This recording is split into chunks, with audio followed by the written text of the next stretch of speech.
Thank you, Chair. I would like to reintroduce Mr. Sanderson. Howdy, Ms. Slattery. You're getting off pretty cheap, aren't you?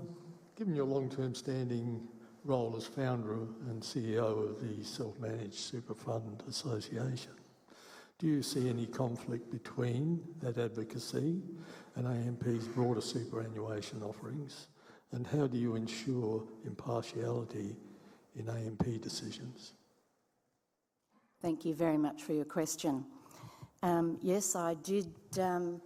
I actually was the co-founder of the SMSF Association, in fact rescuing the legislation before the Parliament at the time to remove SMSFs from the retirement system.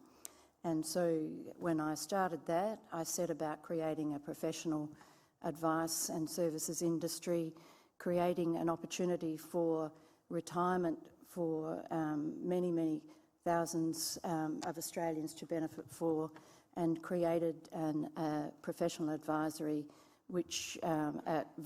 community in advice and auditing, which rests at undergraduate, postgraduate and master's programs. So that was part of what my role was in setting up an industry and actually bringing the industry together.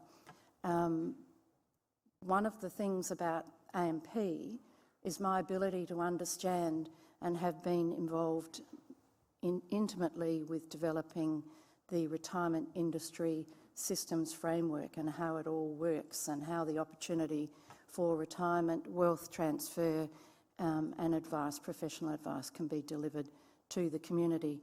I have found, and I believe others in the organisation have found, that my ability to be able to direct and drive future retirement opportunities, education, advice models and frameworks has been valued in the changes that we've made with developing leading retirement products, with developing leading professional advice models in the organisation. And so I'll leave it to you, but we're in a much better professional place, not because of me, but because I have been able to provide independent guidance in this area with deep, deep knowledge that's been acknowledged both nationally and internationally. I've been recognised with awards nationally and internationally for my knowledge of retirement income systems and wealth transfer. You don't see a conflict in effectively being a buyer and a seller of superannuation? I finished my time with the SMSF Association as a CEO in 2017. I finished as a director during the middle of 2018-19, and I have come to AMP with a deep knowledge of the core business of AMP from its history. Has always been involved in advice, insurance, wealth, retirement, etc.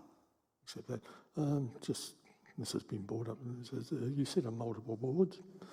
Can you assure AMP shareholders that AMP isn't getting a part-time director and that your time and focus is truly committed to AMP challenges? You probably should be asking my husband that.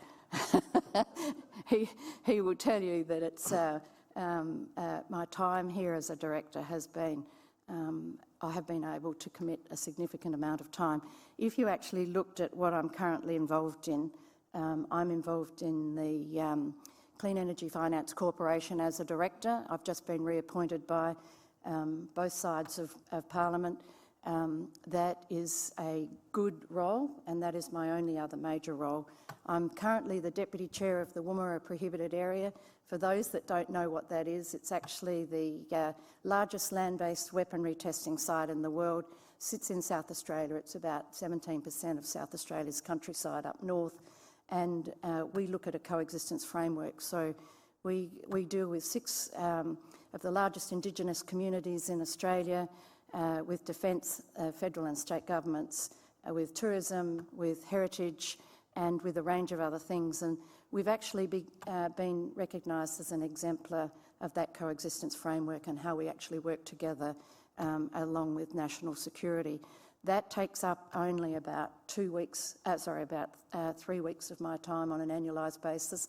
I basically are part of directing to the defence industry and the state governments to do that work. So currently I only really have about two roles, one here with AMP Bank, AMP Limited, and I'm on the foundation, of which I'm very, very proud, and with the Clean Energy Finance Corporation. Does the Clean Energy Finance Corporation get involved in nuclear? I beg your pardon? Does the Clean Energy mob get involved with nuclear? Does it lend to nuclear? Oh, no, we have we actually, as part of our investment mandate, we are not able to go anywhere near carbon capture and storage or nuclear. That is actually part of the ban on anything that we do. Okay.